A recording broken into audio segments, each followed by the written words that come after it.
Hola amantes del básquet, os traigo un nuevo vídeo para hablar de un par de temas, además de, obviamente, por lo que habéis entrado, ¿no? Que es el título. Primero, el primer tema que quiero hablar con vosotros es de la noticia del último día, ¿no? Más o menos, que es que se confirma la nueva lesión de Isaiah Thomas y que tendrá que volver a pasar por cirugía, por quirófano, para retocarse la cadera. Ya no jugará más con Lakers, no se sabe qué va a pasar con él en verano porque acaba, recuerdo, contrato. Y además no se sabe cómo volverá porque es la segunda operación de lo mismo. Es cierto que esta vez va a hacer una intervención pues menos dañina para su cuerpo, menos menos peligrosa, ¿no? Menos dura, etcétera, etcétera. Menos intrusiva es la palabra.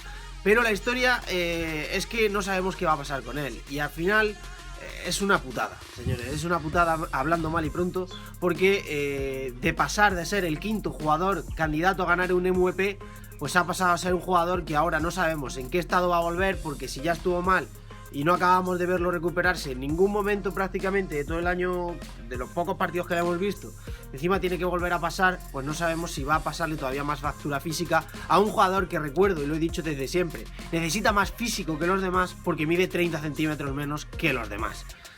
Una putada, una mierda, pero así es la vida y así pues le ha ocurrido antes a muchos otros jugadores. Esperemos y confiemos todavía en que Thomas pues puede acabar volviendo. Yo cada vez tengo menos esperanzas porque al final mide 1,75. Es que al final pues eso me provoca a mí tener menos esperanzas. Pero bueno, vamos ahora con la parte divertida, bueno, con el debate, con el pique, ¿no? Que es pues un ranking que ha sacado ESPN, que dicen que ha habido más de 11.000 votos, 11.000 personas dando su opinión sobre un tema, y que al final entre 100, creo que eran 100 o una cosa así, expertos han cogido y han determinado cuál es el top 10 de esos elegidos, ¿no? De esos 100 jugadores elegidos. El ranking es sobre los jugadores que más han cambiado el baloncesto, ¿vale? No son los mejores, no es el mejor jugador del mundo, no es nada de eso. Son jugadores que tuvieron tal impacto, que atrajeron mucho público, que hicieron que se cambiaran reglas, que hicieron que se modificaran las defensas o que hicieron que, en definitiva, cambiara el juego. Ahora tenemos un ejemplo muy claro como Curry, ¿no? Que Curry ha provocado, pues, el small ball, el juego del triple, etcétera, etcétera, etcétera. Bueno, pues ese es el ranking y os lo pongo ya. Este es el ranking que han sacado, ¿vale? Estos son los 12 jugadores que han considerado pues esos expertos y no sé cuántas millones, bueno, millones no, pero miles y miles de personas que han votado. Y encabeza, bueno, ya veis quién encabeza, obviamente, pero vamos a empezar por abajo. Allen Iverson, número 12. En esa lista, uno de los que parece que tiene más discusión para mucha gente, pero la realidad es que Allen Iverson siempre se ha considerado uno de los mejores de la historia, y no ha sido porque ganara anillos, porque su equipo triunfara, o simplemente porque él hiciera algo más especial, ¿no? Ha habido jugadores que han anotado más que él, ha habido jugadores que han pasado más que él, ha habido jugadores que han ganado más que él, y ha habido muchas cosas. Él tenía algo especial. Él provocó diversos cambios en el juego. Para empezar, provocó y cambió ese concepto de base. Él llegó como base y se convirtió en escolta ya en la NBA. Eso fue un cambio radical para todo el juego en la NBA, porque se encontraba que los escoltas no podían defender a Allen Iverson. Ellos podían postear a Allen Iverson, pero jugándole de cara, Allen Iverson podía aguantar por piernas porque era más rápido que ellos, pero él era mucho más rápido que sus rivales y eso le hacía pasar mucha factura. Hay una imagen muy clara y fue aquel dribbling, no aquel crossover en el cual destrozó a Michael Jordan. Pues eso ocurría una y otra vez y provocó muchos cambios en el juego, incluso que llegara pues la defensa en zona para poder parar a Iverson, ¿no? Para poder pues defenderle. ¿Por qué? También hay otra explicación en por qué no podían aguantarle los jugadores, esos escoltas altos, grandes, como Michael Jordan, Kobe, etc. Y era porque en aquel entonces la ventaja entonces sería en el mismatch, que Michael Jordan pues posteara a Allen Iverson. El problema es que en aquel momento el 4 y el 5 de la NBA eran altísimos, eran jugadores muy altos que se basaban en una defensa del tapón, etcétera, etcétera. Ya suenan aquí las campanas de Semana Santa, que como sabéis pues ahí estamos en Semana Santa. Y la historia es que pues la defensa en zona fue la manera más fácil de solucionar pues las defensas contra Iverson, porque en ese misma, como digo, le llegaba la ayuda del 4 o del 5 y no dejaban postear a los escoltas. Pero bueno, ese es un resumen de por qué está Allen Iverson ahí y por qué considero que debe estar. En la lista solo me falta un jugador. A mí solo me falta un jugador y yo el que no considero que haya cambiado el baloncesto, y esto puede ser polémico, pero es que creo que no cambió el baloncesto, fue uno de los mejores de la historia, fue un jugador especial, fue el mejor quizá anotador de la historia de la NBA y muchas cosas, pero Kobe Bryant a mí es el jugador que menos me cuadra ahí, más teniendo en cuenta que no está un tal Shaquille O'Neal, que para empezar se puso una norma, una regla para él, que provocó lo del hack a Shaq, que es otro cambio en el baloncesto, y muchas cosas más. Yo creo que Shaq debería estar delante de Allen Iverson, incluso quizás no, delante de Stephen Curry no, porque creo que Stephen Curry tiene que incluso ir subiendo poco a poco más, y me sobra Kobe. ¿Por qué? Porque Kobe no cambió el baloncesto, fue una réplica de alguien que sí cambió el baloncesto, que fue Michael Jordan. O sea, Kobe era un Michael Jordan, o sea, solo que en años posteriores.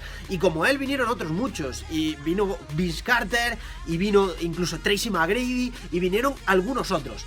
Pero nunca vino más Shaq, ¿no? O más que nunca vino otro Shaq. Él ya no provocó esos cambios en el baloncesto, no provocó esos cambios en la defensa. Tenían defensas de 2 para 1 o incluso 3 para 1 con Kobe, pero eso ya lo hacían contra Michael. Eso ya lo provocó Michael y fue el primero que cambió ese tipo de juego. Por eso, en mi opinión, que yo creo que el segundo jugador, bueno, el que tiene que estar delante de Allen Iverson es el señor Shaq. El siguiente en la lista, teniendo en cuenta ese cambio que yo haría por Kobe Shaq, es Stephen Curry. Es una obviedad que Stephen Curry merece estar en esta lista. Es el máximo promotor del small ball, que es el juego que domina ahora mismo la NBA, y además el que nos ha metido de lleno en la verdadera era del triple, porque la era del triple no llegó cuando pusieron el triple, de ahí apenas tiraba la gente, sino que ha llegado con Stephen Curry, cuando varios jugadores, entre ellos el propio Curry, Klay Thompson e incluso James Harden, han superado por primera vez en la historia, pues en tiros, tirando de 3 que tirando de 2. Eso es algo nuevo y novedoso. Por lo tanto, Curry me parece normal y además creo que va a seguir haciendo historia, que es la cosa. Veremos a ver si no le pasa a Larry Bird. Y se dice pronto que es el siguiente. Larry Bird, ¿quién fue? El primer all-round, el primer jugador que hacía de todo. O sea, cogía rebotes, metía puntos y hacía asistencias. Tampoco era mal defensor, era un jugador exquisito y que también te tiraba de 3. O sea, espléndido, hacía absolutamente todo. Primer jugador all round, algo que ahora se estila mucho y algo que ahora compiten los equipos por hacerse con ese tipo de jugador en el draft. Larry Bird tiene que estar en la lista, me parece muy bien. De hecho, creo que tiene que estar delante incluso de Julius Erving. Julius Erving es el octavo en esta lista que han sacado de Game Chance, pero hay que decir que Julius también es interesante, ¿no? El Dr. J fue el que marcó el camino, sobre todo, por ejemplo, a Michael Jordan. Se dice pronto, pero Michael Jordan absorbió muchas cosas de Julius Erving para su juego, y sobre todo en el tema físico fue un ejemplo a seguir, que luego llegaron a crearse monstruos físicos como LeBron, como el propio Kobe, como Michael Jordan, como Vince Carter, como muchos y muchos más. Julius Erving tiene que estar en esta lista. En el séptimo lugar, el señor de los triples dobles. Fue el único jugador que consiguió meterse ahí en medio de los Bill Russell y Will Chamberlain. Por lo tanto, se merece estar ahí. No sé si tan arriba, porque también hay que tener en cuenta que quizá para mi gusto han puesto a los históricos de las primeras etapas de la NBA demasiado arriba. Pero no sé si debería estar ahí, pero Oscar Robertson sin duda tiene que estar en esta lista de 12 jugadores. El siguiente es Kareem Abdul-Jabbar. Muy abajo, Kareem Abdul-Jabbar yo lo hubiera puesto un poco más arriba, porque bien es cierto que no fue el que cambió el juego del equipo, pero su influencia sí que provocó que las defensas se adaptaran mucho a su llegada, ¿no? Entonces quizás sí que lo hubiera subido un poco. No sé hasta cuánto, no sé si pasando a Bill Russell y a Will Chamberlain, pero por ahí puede estar el asunto, Es muy opinología esto, ¿no? Will Chamberlain y Bill Russell delante de Kareem, o Kareem delante de ellos dos. O sea, no lo veo en medio, no lo veo o abajo o arriba, no sé cuál. Yo quizás lo pondría arriba, Luego el resto, el siguiente es Will Chamberlain y Russell, que me parecen perfectos, los dos más históricos de la primera etapa de la NBA, los dos señores, uno de los récords y el otro de los anillos, y creo que es justo que estén ahí. Y el top 3, que llegamos con Magic Johnson, que fue el primer base all round, que eso sí que es verdad que yo creo que prácticamente no había existido, y es el primer jugador que te hacía triples dobles a muerte y que era un base de 2 metros. O sea, cambió el baloncesto a niveles de que te posteaba el base y posteaba a cualquier tipo de jugador porque medía más de 2 metros. Eso, no sabéis el impacto que tenía en el juego y en los sistemas. Por lo tanto, obviamente Magic Johnson, además de ser de los mejores jugadores de la historia, pues es de los jugadores más influyentes. Y en el top 2 está LeBron James y Michael Jordan. Cambiar el juego, que se adaptaran a él. Ahí tengo dudas de quién es el top 1, porque en el mejor del mundo yo de momento no tengo dudas si veo a Michael Jordan. Pero en este top tengo dudas. Estoy de acuerdo en que Michael Jordan tiene que estar. De hecho, Michael Jordan es tan grande que ha generado que vengan jugadores tan buenos como DeRozan, Vince Carter, el propio Kobe Bryant y todo este tipo de jugadores son unos calcos de Michael Jordan con menos nivel, obviamente, si no hubieran conseguido lo mismo que Jordan, pero vienen de ahí, o sea, no han nacido así tal. Fue el primer jugador que ensalzó la figura del escolta. Recordemos que en aquellas épocas provocó que fuera el jugador más importante del equipo. A día de hoy ha vuelto a la realidad del mundo y es que el escolta es el jugador menos importante de los 5 del equipo. Antes de Michael Jordan prácticamente también era así.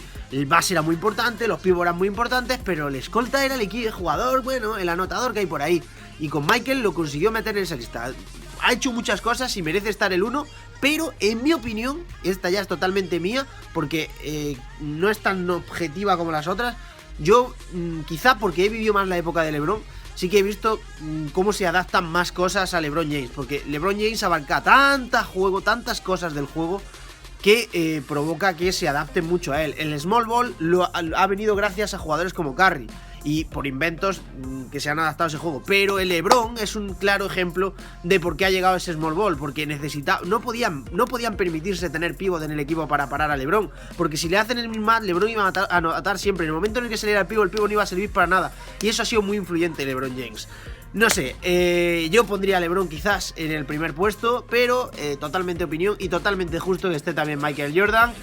No sé, vosotros decidme lo que opináis. Este top 12, ¿qué haríais vosotros? ¿Cómo los colocaríais? Recordad, no es el mejor de la historia, no es el top 12 de mejores de la historia, es de cambio del juego. Jugadores que han logrado cambiar el juego de los sistemas, de velocidades, etcétera, etcétera, etcétera. Decidme qué os parece, decidme vuestra opinión y nos vemos en el siguiente vídeo. Suscríbete, suscríbete, suscríbete.